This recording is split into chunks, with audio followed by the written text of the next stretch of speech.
हाय सांग माने नमस्कार केमती अच्छी आशा कर आपण मैंने समस्ते भल थे। मु सुधा वेलकम कर मो चैनल को गुडली लाडू ओडिया कुकिंग ब्लॉग को।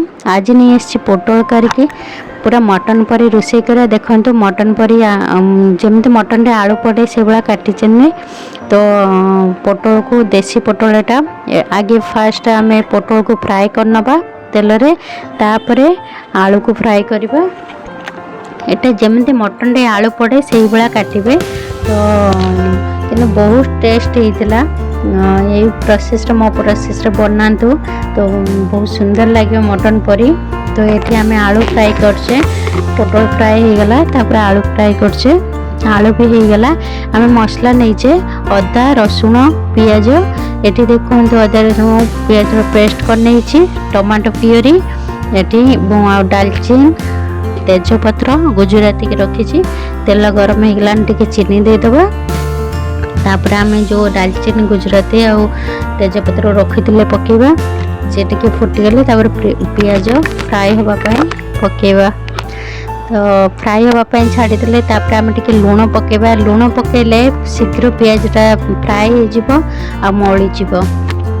तो जो सांग मैंने मोर नुआ अच्छा मो भिडियोटा नुआ देखुं तो प्लीज़ सब्सक्राइब करने में पाखर थी बेल आइकन क्लिक करने नुआ वीडियो नोटिफिकेशन आपण मन बहुत शीघ्र पहुँची जाव। देखो अदा रसुण पेस्ट मुझे 3 चामच नहीं आपड़ आवश्यक अनुसार ने जी परिवा काटी ये देखो हलदी गुंड लंका गुंड धनिया गुंड पकेली आम तापर टिके पानी देदेबा कहीं मसला लगिगले पोड़ालिया लगे से पानी देदेले बेस सीझीज शीघ्र।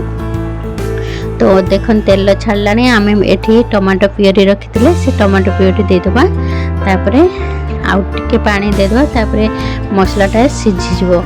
देखो ये गरम मसला पकेली मसला भी टिके हे आसला पुणी आउ टिके जिते कषिबे तरकारीटा भल टेस्ट हम। तो देखो मोर मसला हे आसला तापर पोटल आलू को पकेबा कषिबा। तो फास्ट टू लास्ट पर्यंत सांग मैंने देखंतु जदि भल लगे लाइक कमेंट शेयर करेंगे। तो यही रेसिपीटा केमिति लागला निहाटे छोटिया कमेंट देबे बहुत सारा भल पाए सपोर्ट करंतु एमती कषि सारिके पानी दे देबे पानी दे सारा परे मो अल्प बहुत पानी अल्प देजी आपनकर आवश्यक अनुसार देबे।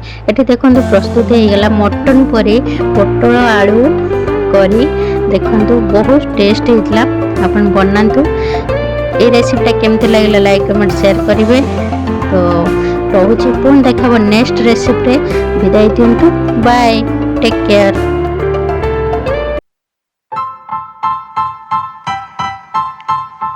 Style.